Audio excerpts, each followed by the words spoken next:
Hey, this is Charlie from Goldfinger. You are currently bothering the band.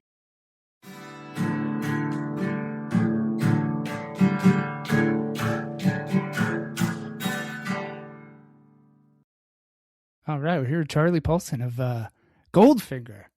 So How you stoked. doing? I'm doing well, man. How are you doing? Good, man. Good. It's a You're on beautiful tour, sunny day right? in Los Angeles. Are you on tour? No. We don't tour per se like we used to. Mm-hmm. Everybody in the band besides me has a gang of kids and a bunch of other shit they do. I have 3 dogs and a rat, but I have somebody take care of them when I'm out of town. So I can go, but the rest of the guys have obligations at home. So Yeah. we'll go out for like 3 or 4 days and then come home. You were just in Fort Lauderdale, like a week ago, right? Yeah. Yeah, I missed that show. I'm sorry. You and I have something in common. I'm bald as well, but I have fucking cancer, so I can't go to crowds. I can't be in crowds right now, so I had to miss the show. I'm sorry. I'm sorry, homie, and you were, of course, forgiven. And anything we can do to make up for you missing the show, don't hesitate to ask. Well, next time you come around South Florida, I'll we'll talk Yeah, just come basketball. down to sound check and you get your own private show. Fuck yeah, dude. That sounds great.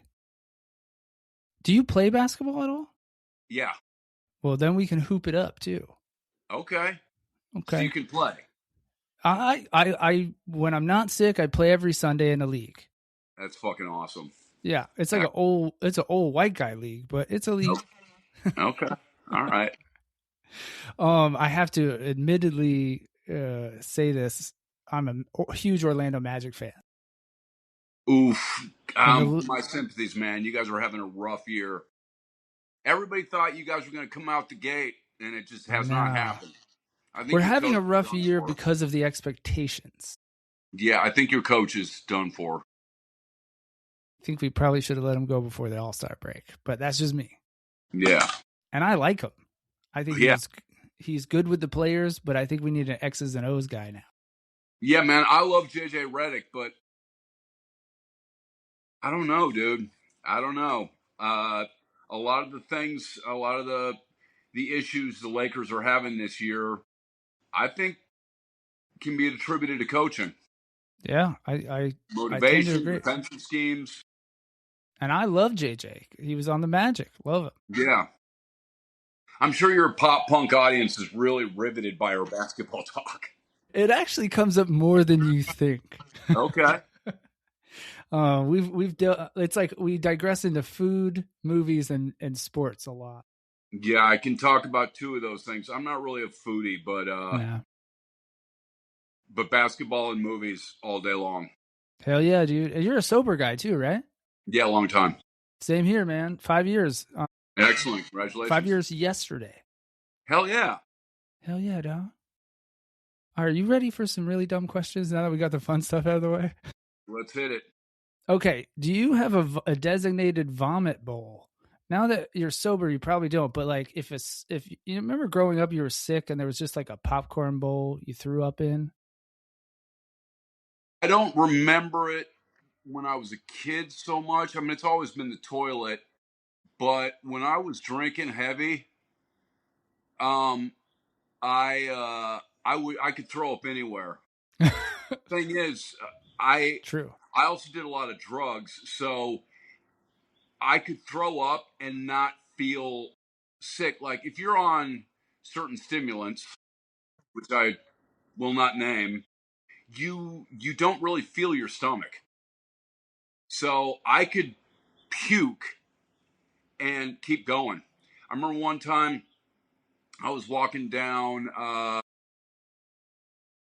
want to say Schrader, which is right off of Hollywood Boulevard.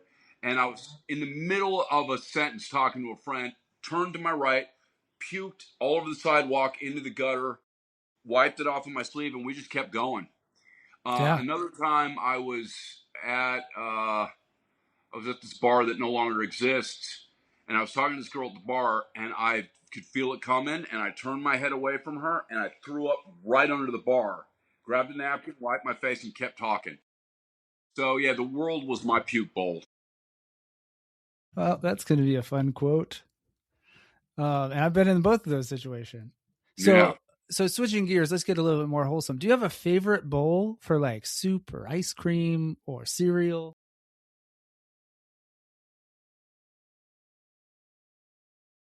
I'm trying to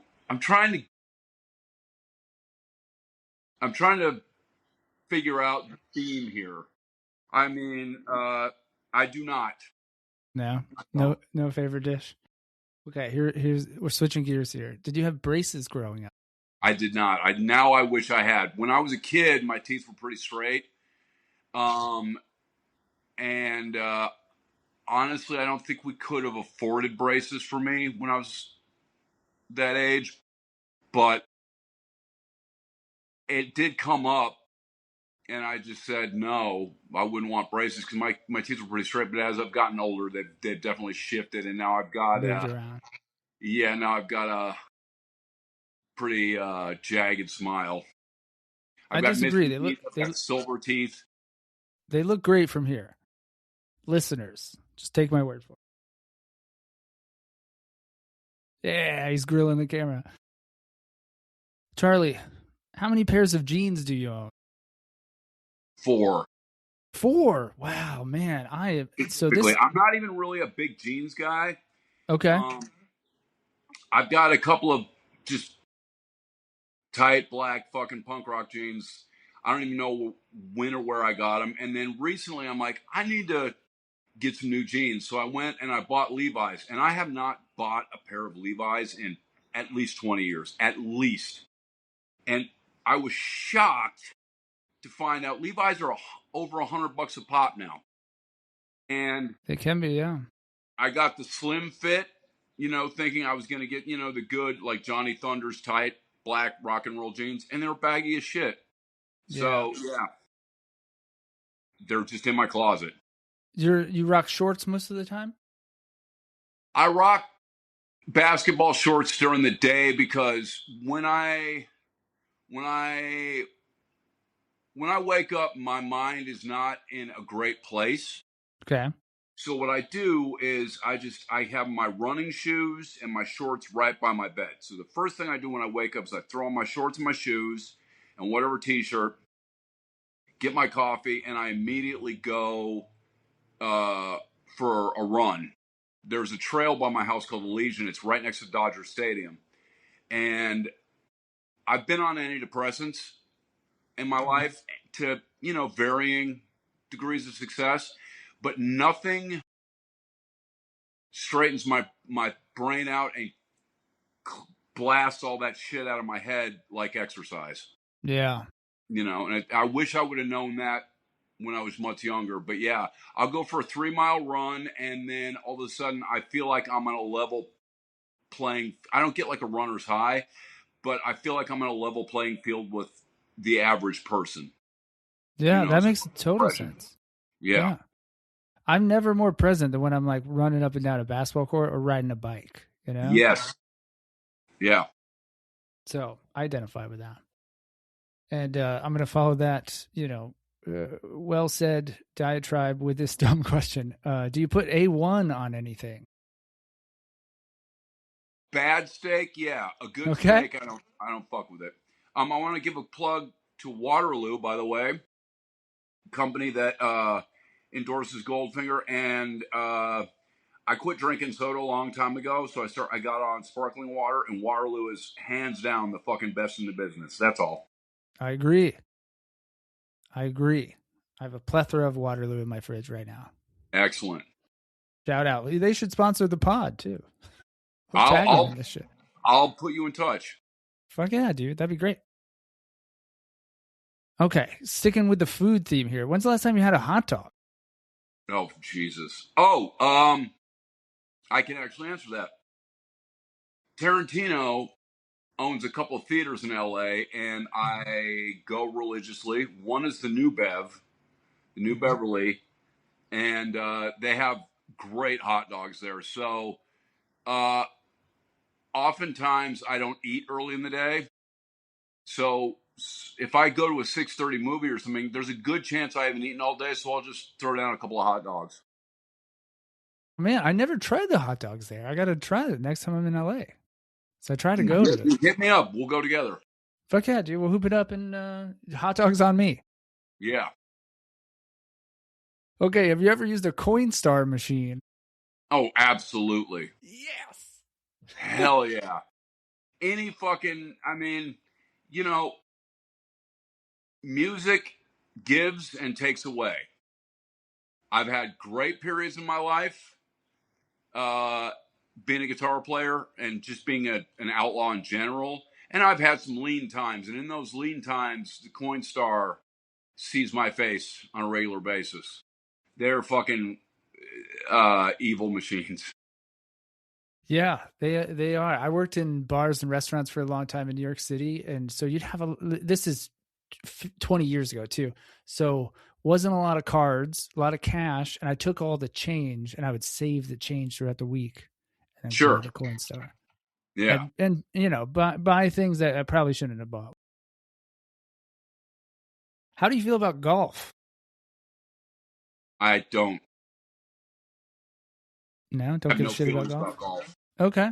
I didn't know, there's a basketball like crossover. Yeah, there's a basketball golf correlation, but I have no interest in it. It's the chosen sport of people that I don't really associate with, aside from Austin Reeves. I would hang out with Austin Reeves, but beyond that, and maybe Steph Curry, but beyond that. I'd want to hit the links with Charles Barkley. Jesus. That'd be fun. Chuck. Oh, Chuck. Thin Chuck now. He's so thin. My favorite Laker hater. Yeah.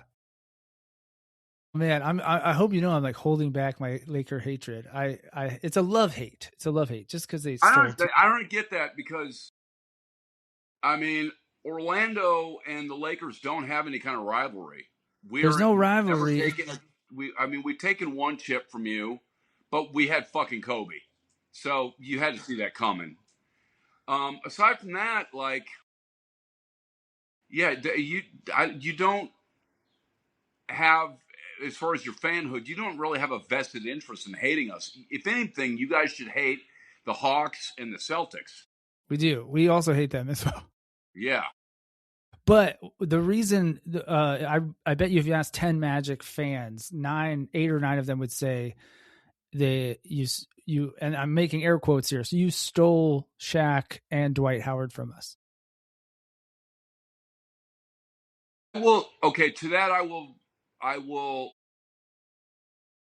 use the same argument that I used to defend LeBron and the decision. A player can only do so much without the help of the ownership. A player can only do so much without the support of the infrastructure. And Shaq and Dwight and LeBron weren't getting any help from the team. You're right. You're not wrong, but it still hurts when you're a young boy and you're like, oh no. Yeah, but you're a grown man now, and you know how the world works. Of course. I appreciate your diplomatic take on it all too. Like, also, dude, I mean, we were in a similar situation with Kobe. I think in 2007, he was asking for a trade, and he went on a media tour asking for a trade. Big time. Instead of letting him go like the Magic did, or like the Cavs did with LeBron, they fucking stepped up. They got Powell, yeah. Fucking brilliant move. Best move. Yeah. Best trade in a long, or whatever signing in a long time. So whatever Dwight and Shaq resentments you have should be channeled towards the team, not us. Yeah. I agree with you. And I only wish that Abby, the producer, were here. She's usually here. She's not feeling too hot, so she had to skip, but she's also a big basketball fan and very diplomatic, would come at, probably team up with you against me. So I'll take it. Okay. Do you have any irrational pet peeves? Oh, Jesus. I don't know how irrational they are.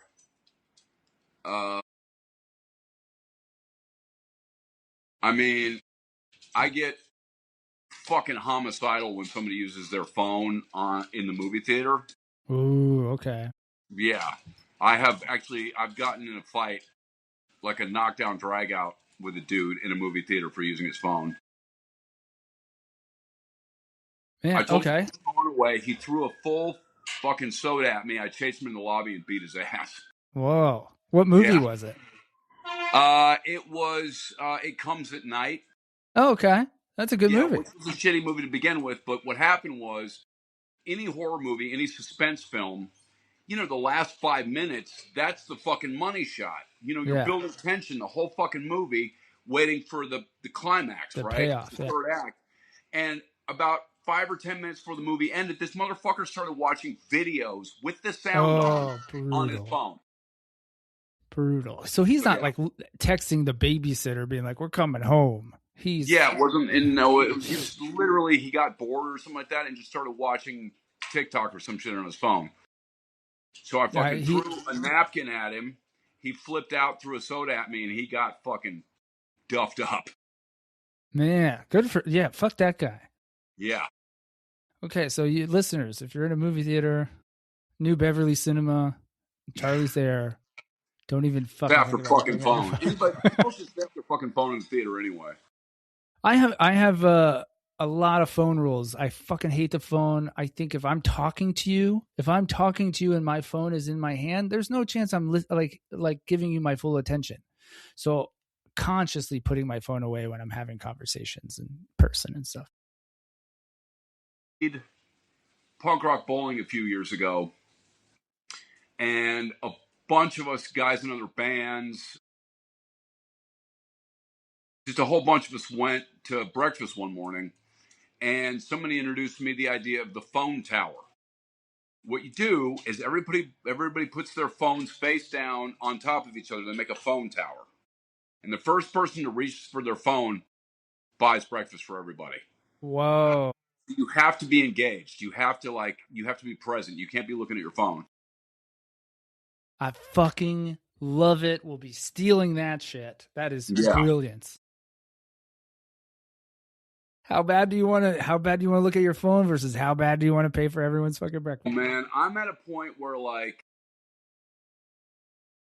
I dread looking at my phone. I just don't want to. Yeah. I know. We talked about social media at the top, and it's just like, I love this part of this. This is my favorite part. And I battle with myself every day about deleting Instagram. It's going when the pod is done. I have anymore. Yeah. Same. Do you have any VHS tapes? Oh yeah. Yeah? Yeah. Movie guy, you still got some laying around? Yeah, I don't have a VCR, but I've just got a bunch of them from way back in the day. Mainly, I got a bunch of Hammer horror. I've got a grip of old shit that we would get from MTV when we were on like 120 minutes and stuff like that. Yeah. They would, back in the day, they would send tapes of your appearances to your publicist, so you would have them. You know what I mean? Just as a courtesy. And our publicist at the time loved my mom, so all the press we got, all the videos, all that shit, she would just box them up and send them to my mom. I love that. I haven't looked at that shit in years. I don't even know what's on there. But it's cool. I don't know. Like physical media, I think is cool to have, and you can do with it what you will. You know. Yeah, I feel like I'm going to buy a Blu-ray player here at some point. I live very close to this spot called Vidiots, and it's a theater, and they got a micro theater, and they got a rental store, and I have a membership there, but I don't have a Blu-ray player, so that's on the list. Yeah, I got my car right now. Well, because it has a CD player in it still. It's a 2025 Subaru with a CD player. I fucking love it. Yeah, I just recently bought a Jeep. It's 2012, 2012, and it does not have a CD player. No shit. Wow. Yeah. That's a bummer. Okay. Where do you put your hands when you sleep? Usually one's under my head and the other one's just wherever. Sometimes I got 3 dogs. I got a little dude named Bob, and Bob sleeps right next to my face. So sometimes my hand's on him. Oh, that's adorable. That's another thing Abby would love to. Abby loves dogs. So Yeah. shout Abby. Sorry you're missing this. You're gonna have to edit this now. What is your pasta to sauce ratio? And this comes from a fan. I happen to live with an Italian. My pasta to sauce ratio is probably 30-70. Okay. A little lighter, Yeah, I mean, you got to have enough. I like just fucking naked noodles are kind of bland, but I don't like to go too extra with the sauce. And the sauce has got to be kind of spicy. Also, fuck Parmesan cheese. Like, it tastes and smells like feet. I do not get it. I don't understand Parmesan at all. Man, I can't write fast enough. Why do you have to write this down? We're recording it. I'm a writer, man. That's what I do. I take notes. It's all about context, too. You know what I mean? So, have you ever had a brush with death? Man, yeah. Yeah, a few. Have you ever had a finger in your butt? Sure. Yeah? Especially at my age, man. You go get a fucking prostate exam every couple of years. Yes, but thank you. Had them for fun. Yes, thank you for saying that. As I'm dealing with what I'm dealing with, I'm telling everyone, you know, my buddies who are too proud, I'm like, just go get a colonoscopy. Do you have colon cancer or prostate cancer? I have rectal cancer, dude. It's in my butt. Okay. Yeah, go get checked. Found it by a check. Caught it early. Gonna be okay. You know, it sucks, but yeah. You know, but yeah, and man. Especially knock on glass. I'm good so far. Yeah, dude. I'm 43. So, and my buddies are all similar age. I'm like, let's fucking go, dude. Just you look much younger, dude. I got to tell you. Oh, thanks, man. I used to have a big beard and a lot of hair, but I think I look younger because of it, because there was gray in it and shit. Okay. Yeah. Thanks, dude. You look like you're 35 years old, anyways. I appreciate that. What's up, Bob? Come here. Well, let's see, Bob. Speaking of gray beards. Bob got a gray beard. Bob. Oh, Bob's adorable. He looks like a raccoon. He's got a little puppy beard. I love it. Okay, Charlie, can you give us a book recommendation? Oh, fuck. A lot of them. We love it. This is one of our favorite questions. Blood Meridian by Cormac McCarthy. There's this book called The Master and the Margarita. Yeah, love it. Love that fucking book. Do you know that book? Of course. I was dating this girl a few years ago, and she just gifted it to me randomly. And it was odd because she wasn't even much of a reader. And I thought, oh, this is interesting. And I thought, all right, fuck it. So I started reading it, and it turns out my favorite band is the Stones. Mm-hmm.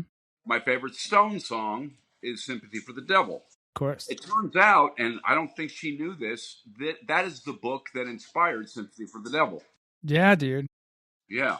So that was very random. I'm going to piggyback off that. Yes, everyone, go read The Master and the Margarita. It's so weird. It's so good. It's Russian literature at its best. It's like no bullshit, too. I love it. If anybody needs a brief synopsis plug, it's essentially because communist Russia, and then even going back before that, has outside of the orthodoxy, has sort of been more or less an atheist society. So the devil shows up in Moscow because he can just live freely because people do or do not believe in him. They just don't care. So that's a very dumbed down version of it, but it's a great fucking book. Great fucking book. Yeah. I've read it. Actually, it might be due for a reread because I read it like 20 years ago. Yeah. Master and the Margarita. Check it out. Great, great. Okay. If you could interview any musician, live or dead, in the style of Bothering the Band, so very smart, eloquent questions. Like, have you ever used a coin? Yeah. Who would you interview and what would you ask them? Oh, shit. I mean, probably Mick Jagger. I mean, they were very, very, I mean, they're sort of like the Zelig or the Forrest Gump of contemporary pop culture and political history. I mean, they were very present during the, during the cultural revolution that burned out in the 60s with the anti-Vietnam. They were compatriots with the Beatles and Jimi Hendrix, and they saw all that shit. And then, they were the most important band of the 70s. Mick was loosely connected to Sharon Tate and Roman Polanski, which is another thing I'm completely fascinated with. And, Altamont, which was significant. Yeah. Mick was friends with Joe Strummer and Mick Jones in the Clash, and he was very plugged in and aware of punk rock when it was first exploding. He was friends with Bowie. I mean, probably Mick. It's a great answer. So what dumb question would you ask him? Dumb question? Yeah, let's think of a real dumb.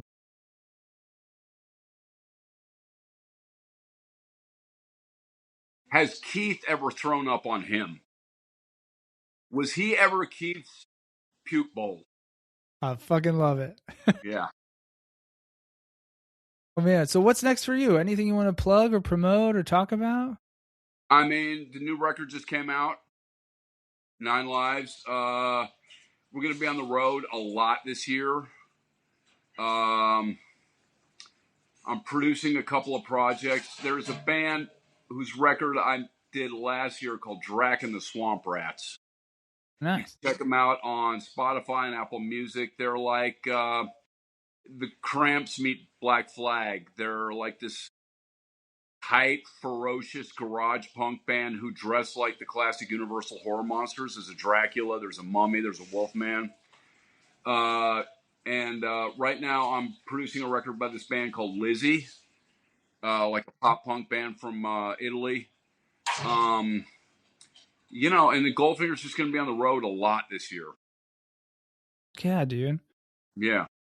Well, I hope to cross paths, and like I said, next time I'm in LA, which tend to go to quite a bit.